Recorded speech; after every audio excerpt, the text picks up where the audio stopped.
Hola amigos, bienvenidos a un nuevo video. Esta semana hablaremos sobre el modelo de entidad-relación. Soy Jocelyn Vergara y a continuación seguiré explicando. Modelo de entidad-relación. ¿Qué es? Bueno, este modelo se basa en una percepción del mundo real, como objetos complementarios llamados entidades y relaciones entre estos objetos. Conceptos básicos. Hay tres nociones básicas que emplea el modelo de datos de entidad-relación. Tenemos el conjunto de entidades, al conjunto de relaciones y a los atributos. Una entidad, ¿qué es una entidad? Bueno, una entidad es una cosa o un objeto.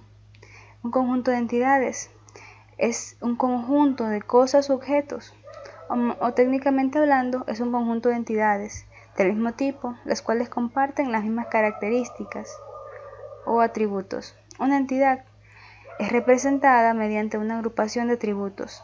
Los atributos definen las características de cada miembro de un conjunto de entidades. Cada entidad tiene un valor para cada uno de sus atributos.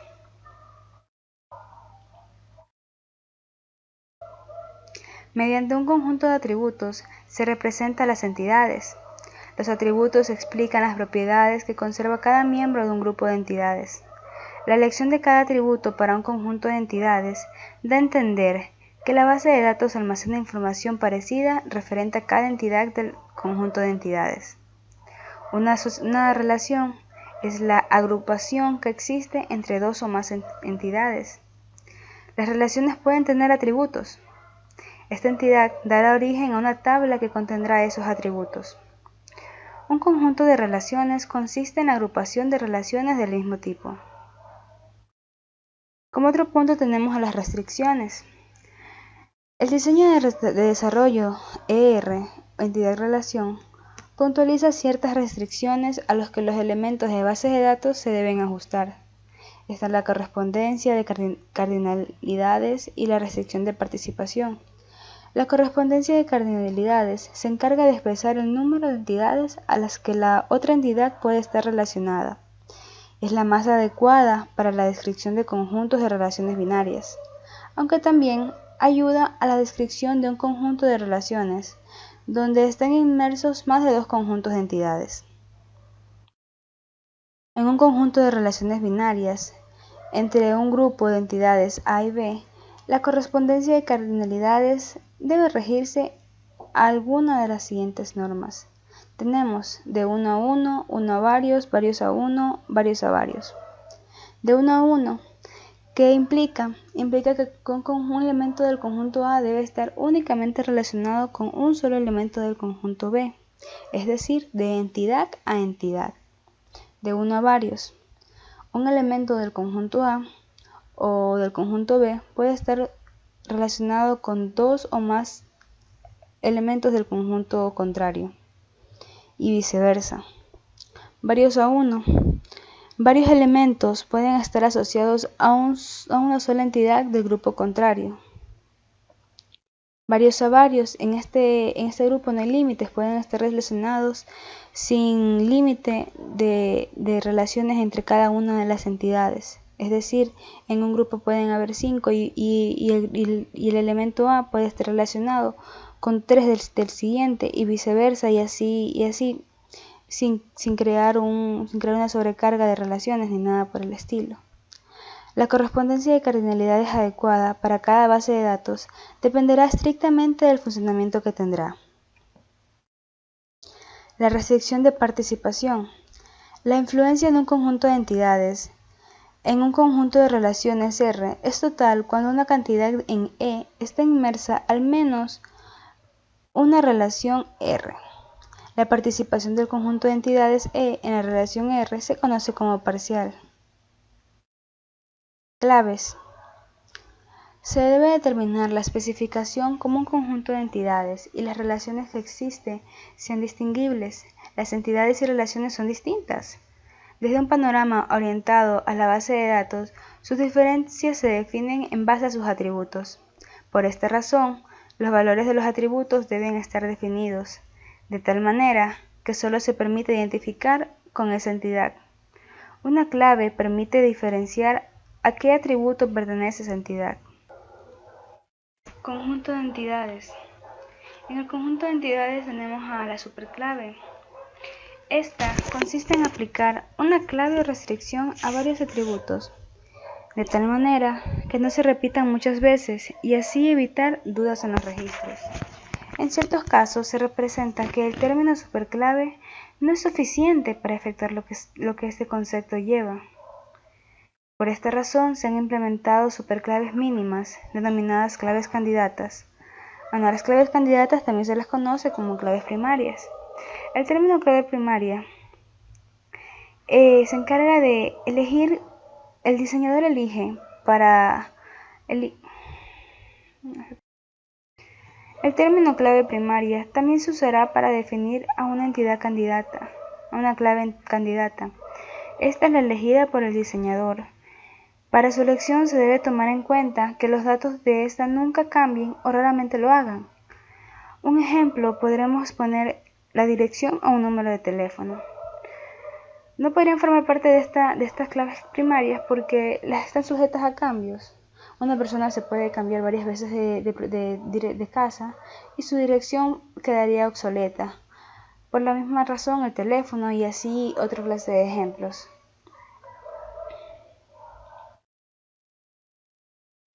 Conjunto de relaciones.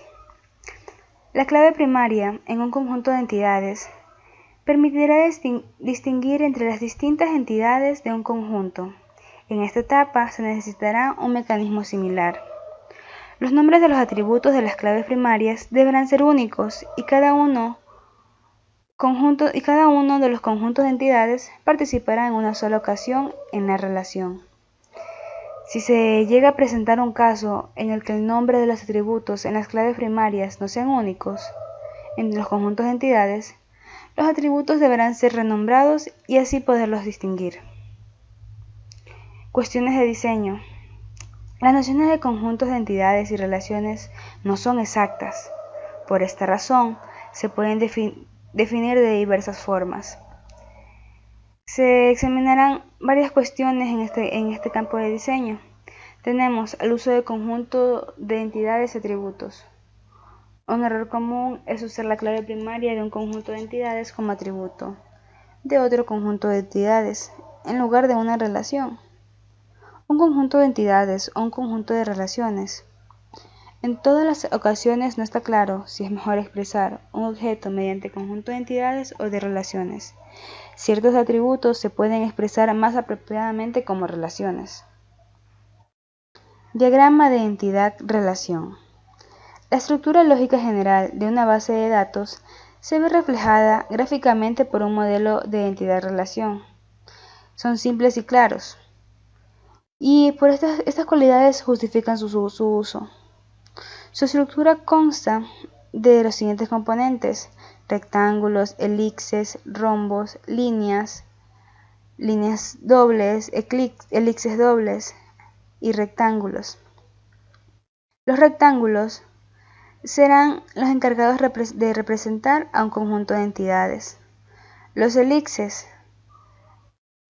representarán las relaciones, los atributos. Los rombos representarán las relaciones. Los elipses dobles, un atributo multivariado. Los elipses discontinuos denotan atributos derivados. Las líneas dobles denotan participación total de una entidad en un conjunto de relaciones. Los rectángulos dobles, un conjunto de entidades débiles.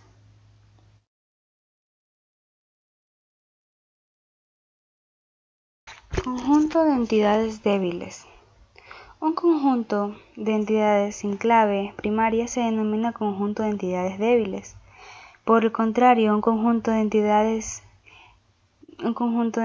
que sí tienen clave primaria se le denomina conjunto de entidades fuertes.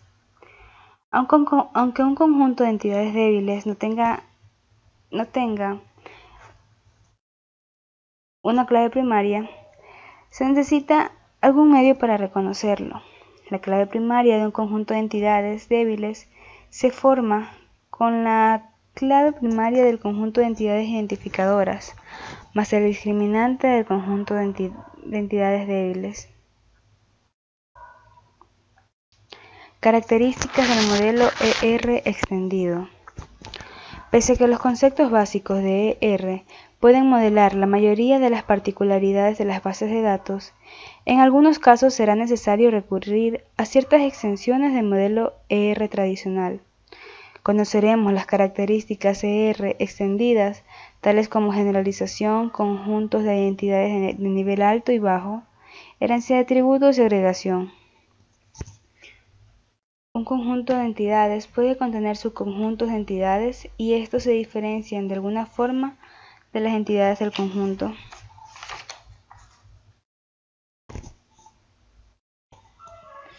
Aquí tenemos que un rectángulo representa un conjunto de entidades, un rectángulo doble, un conjunto de entidades dobles, y así. Por esta razón, tengo un ejemplo que expresa la especialización y la generalización.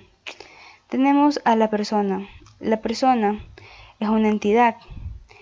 Va unida a un elixir. El elixir es un atributo, o sea, el nombre, la calle y la ciudad son los atributos de esta persona. El triángulo es la generalización total, que es la persona. La persona es. En los cuadrados, el cuadrado, como dije, se representan las entidades. La persona es un empleado o es un cliente. Si la persona es un empleado, la persona tendrá como atributo un sueldo. Si la persona es un cliente, tendrá como atributo una tasa de crédito. Otra vez, una tasa de generalización. El empleado es oficial, es cajero o es secretaria.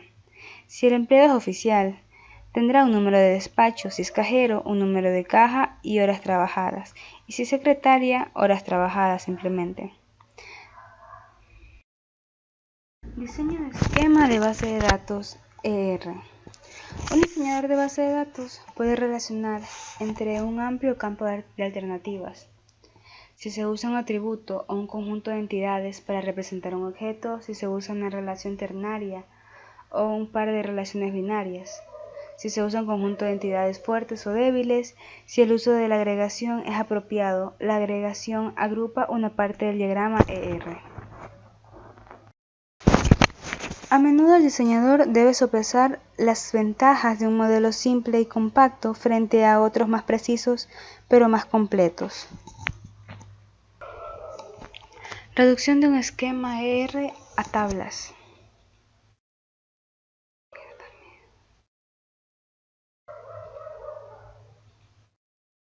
Reducción de un esquema ER a tablas. Una base de datos que se amolda a un esquema de base de datos ER, es posible representarlas por una colección de tablas. Cada tabla tiene varias columnas, cada una de las cuales tiene un nombre único. Esta se divide en los siguientes puntos. Cada punto tiene una característica específica. Representación tabular de los conjuntos de entidades fuertes, representación tabular de los conjuntos de entidades débiles, representación tabular de los conjuntos de relaciones, redundancia de datos, combinación de tablas, atributos compuestos, atributos multivalorados, representación tabular de generalización, representación y representación tabular de agregación. Para cada conjunto de entidades y para cada conjunto de relaciones de la base de datos, hay una tabla a la que se le asigna el nombre del conjunto de entidades o del conjunto de relaciones correspondiente. Cada tabla tiene un número de columnas, cada una de las cuales tiene un nombre único. La conversión de una representación de base de datos en un diagrama ER a un formato de tablas se basa en la derivación de un diseño de base de datos relacional desde un diagrama ER.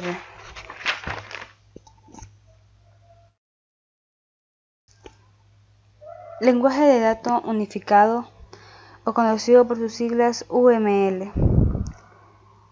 Es un estándar propuesto para la creación de especificaciones de varios componentes de un sistema de software.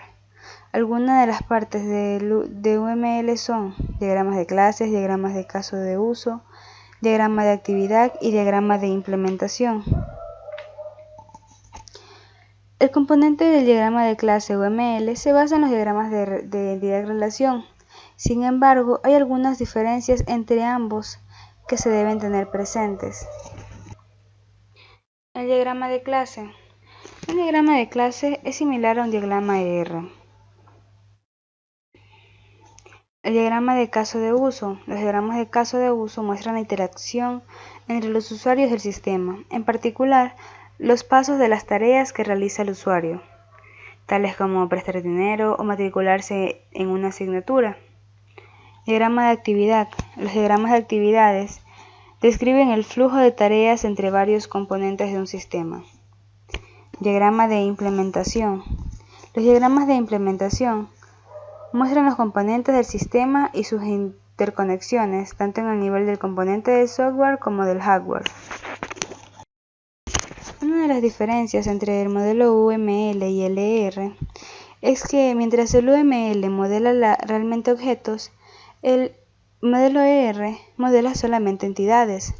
Los objetos son como entidades y tienen atributos, pero además proporcionan un conjunto de funciones. A estas se le denominan métodos, que se pueden invocar para calcular valores en términos de los atributos de los objetos, o para modificar el propio objeto.